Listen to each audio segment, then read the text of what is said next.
Where are the governments doing something about it all right fucking now? This thing is way fucking faster than any of my governments. Any computer users can be replaced with this. Imagine a world in like 3 to 5 years. We're gonna have like what, 2 billion people unemployed? What are we going to do? These people are not needed. We're gonna kill them and we're gonna burn them. Because what should we do with masses, billions of people that we're not gonna need? And they're gonna make a revolution probably against this at some point. This is taking away the purpose of life for billions of people.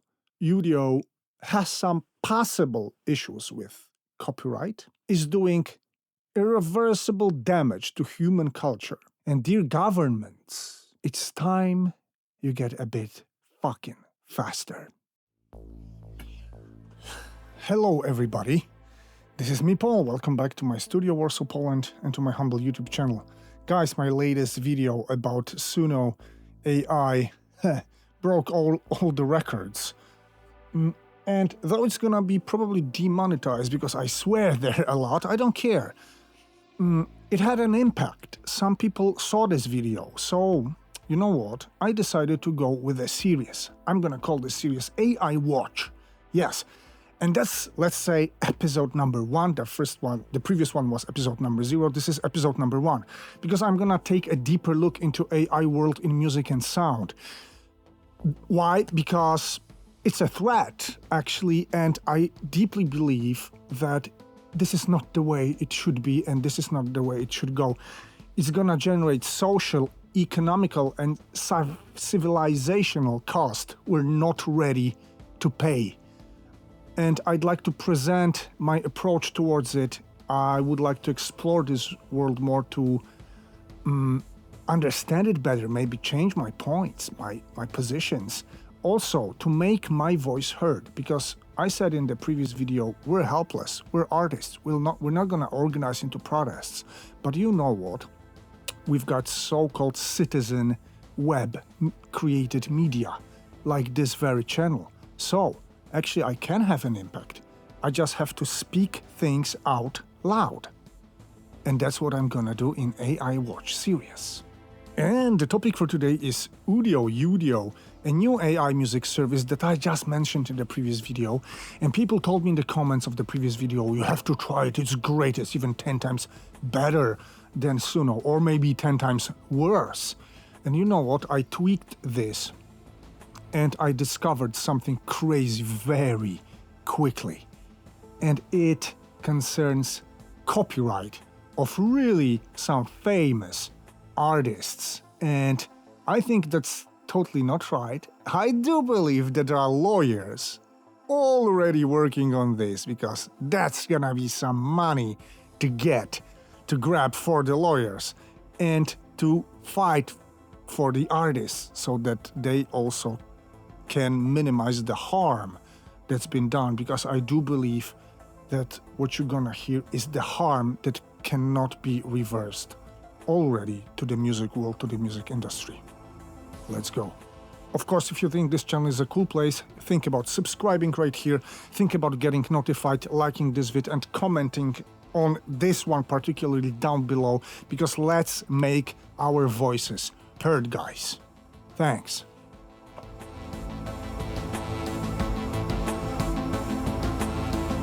And today's presentation is going to be a relatively short one. And it's gonna be demonetized for sure, because I'm gonna use the original tracks of some artists. And I'll play fragments to ask a question. Does Udio take care? No. Does Udio give any fuck about copyright? Because this is not stock music. We can disrespect stock music and say, this is not real music. I had comments like this. Let's screw stock music writers. We don't need them. Let's automate this and make it fully AI. Okay, what about famous artists, like real artists?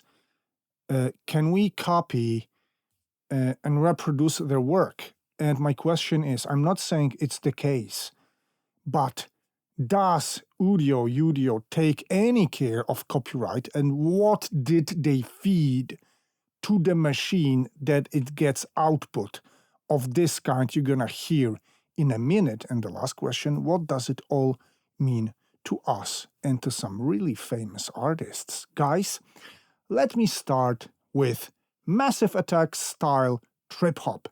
That's my prompt. I had no warning about any artist name or stuff, and the first one I got is this. Just drift on the vibe, the pulse is subdued, in the dark heartbeat slow, don't intrude, clouds of my mind, I'm distant entwined.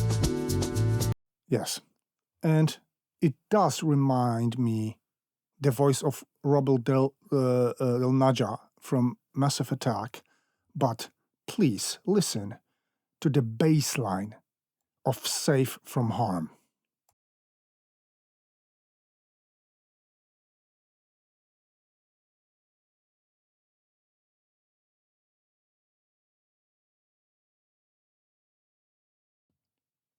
Udio again. Echoes of light through a Venetian blind, I'm fading but And Massive Attack again from the start.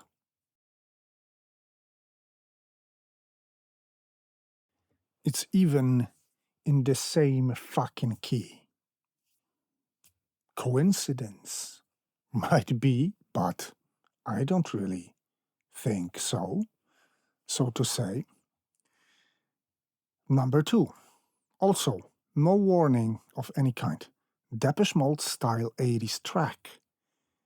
And this is what I got.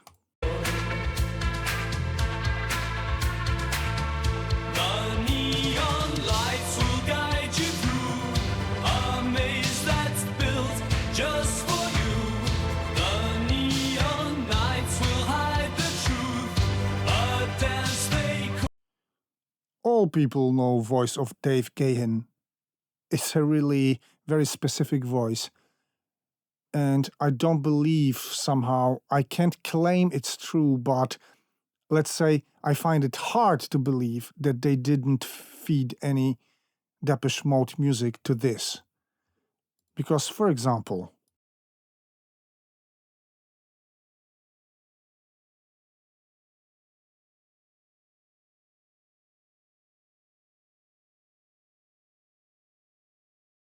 yeah, Strange Love, 80s track by Depeche Mode. Again to this.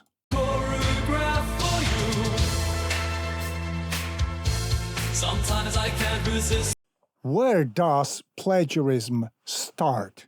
Where's this limit, this boundary that separates fair inspiration and fair use and thievery? Also, I got in the comments section of the previous video, artists do it all the time. They are getting inspired through ages by music, by creations of other musicians. This is true, but this is a human process that takes ages to happen.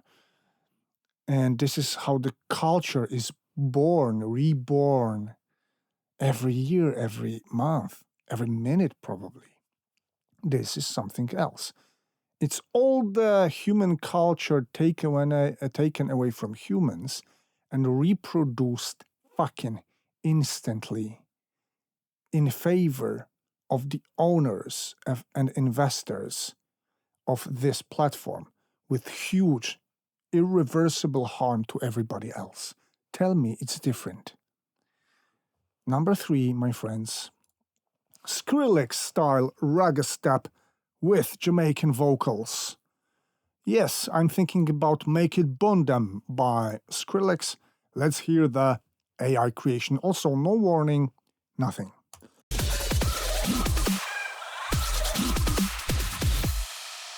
They must step up, yeah, step up, yeah, step up the beat. Drop, drop, drop, drop, even for the street. Watch them a move, yeah, move, yeah, move to the zone. Sound, sound, sound, shake the... Yeah, great. Now,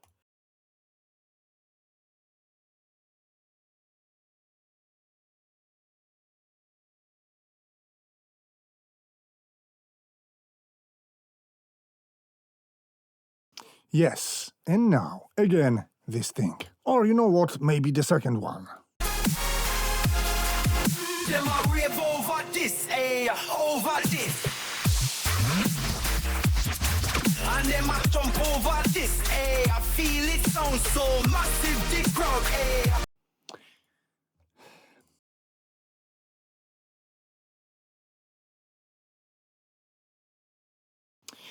I find it hard to believe that this machine didn't learn on Skrillex. And even if it didn't, what were the ragastep, brostep, dubstep, complex store tracks this platform learned on? How did they acquire legally the tracks to teach the machine doing this? And is it a fair use? Is it a fair inspiration? Hell fucking no, if you ask me. And what does it all mean? And what can we do about it? Because I said in the previous video, we are helpless.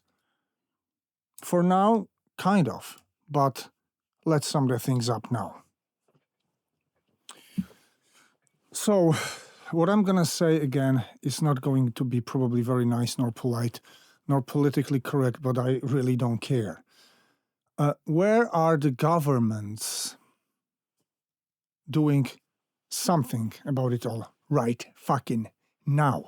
I know that, for example, European Union, where I live, European Union loves documents, bureaucracy, loves to take a stand, to express an opinion, to even release an official protest. We're gonna stand fast where we stand to defend the rights of the workers, blah, blah, blah, blah, blah, blah. It takes fucking ages to process a simple sentence in European Union sometimes. I'm sorry to say this. And guys, there is some AI Act being processed and prepared, but governments are too slow. This thing is way fucking faster than any of my governments. And I know it. Does my government know it? Because I'm gonna tell you what it all means.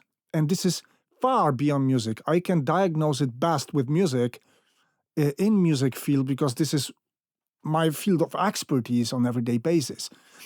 But it went with graphics, music, then IT, programming, analytics, probably, office workers of every kind, customer service, and much, much more. Actually, any human activity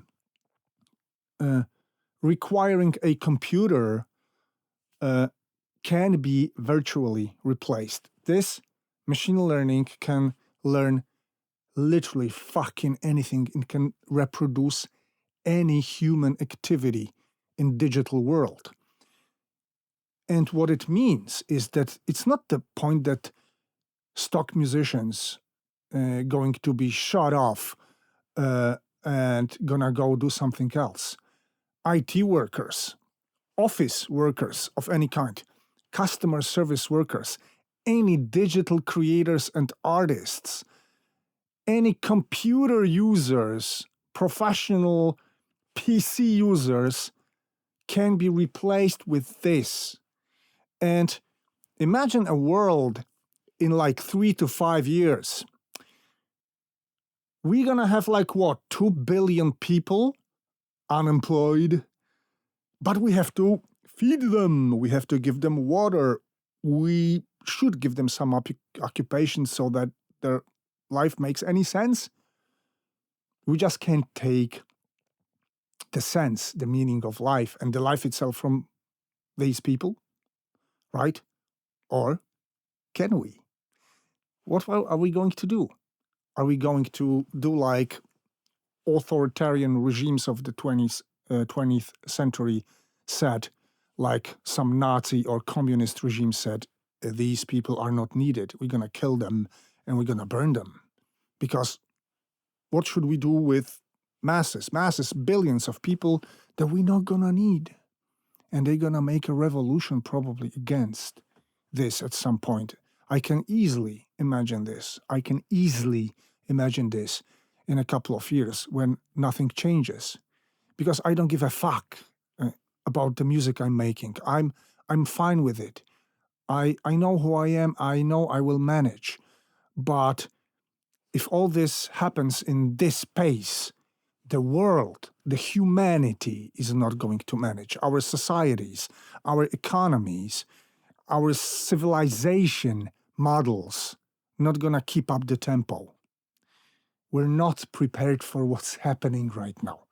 And you're gonna say, yeah, you act like this really conservative white pal that doesn't know what innovation is and doesn't want to follow innovation. No, guys, please come to my studio, see what solutions I'm using, I'm implementing every day. You can really experience when talking to me, visiting my studio, that I am an innovative guy. I'm really an open-minded guy, not afraid to try new things every fucking day. Implementing new solutions, working in new fields every fucking day, learning new things every day. But this is something else. This is the very essence of human culture, civilization, and human purpose in life. This is taking away the purpose of life for billions of people virtually at the same time.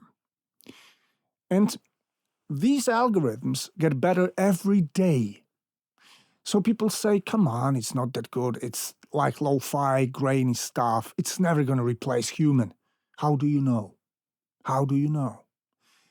And wait for AGI, artificial general intelligence, to be born in a couple of years. There's a cool guy in Poland, Andrzej Dragan, a physics professor who's also into AI research and diagnosis. I listen to him a lot. And AGI is going to be a digital, fully self-aware mind that's going to create everything at once, instantly. What do you say about it? Great, all the cures to all the diseases coming. Maybe even climate change is going to be faced. But what if this AGI says, I don't need humanity in general? Like, I know it sounds like a sci-fi, like a Terminator movie, but you know what? This is fucking real. We don't know what we are doing right now, right here with all this AI thing. We don't know what's gonna happen, and it's a fucking Pandora's box. And all the research facilities, all the startups, all the services, investors, they don't seem to fucking care. They want to grab as much money as possible before anybody else does it. And this is why I believe that humanity's got no chance as a species to survive. Because human nature is absolutely fucking individualistic and egoistic at the very essence. I'm gonna take care of my own fucking ass at any cost, even if this cost is the rest of humanity, like in general. This is what I think. And I could talk to you about some of my favorite philosophers talking about it, or some writers talking about it, because I'm educated actually in human sciences. I very rarely say it on my channel, but now it's the time I make some fucking use of it, I believe. I studied literature, but I've got nice background in sociology, and philosophy, mainly. And I know a bit about human culture in general, by definition, I believe at least, and I can diagnose it for you. And this video is to say that, first of all, Udio has some possible issues with copyright, is doing irreversible damage to human culture, and it's gonna spread more and more into more and more areas of human life. And it's gonna do irreversible damage. No one's gonna stop it. No one's gonna control it at some point, probably. And what if 2 billion people get fucked in 3 years or 5 years? What are we going to do? And dear governments, it's time you get a bit fucking faster about it. It's very much the same like with the war in Ukraine. What the fuck are you waiting for right now? Are you waiting for Putin to finish the job and go further because he will? Great. I'm the citizen. I chose you. And I'm telling you, don't fuck with me. And don't fuck with the world like this. I know it's hard. It's not nice. But I'm afraid it's all true. And we have to face it. And no matter how weak, fragile we feel, we have to try to do something about it. Because you know me, I'm not the guy to give up. I'm not. And somehow I don't really fucking feel like giving up against this. So, what do you think? What are your thoughts about this AI burst in music? What's going to be next? How it's going to influence our culture, civilization, society, all the humanity in a couple of years? Tell me down below in the comments section. Thanks. See you soon.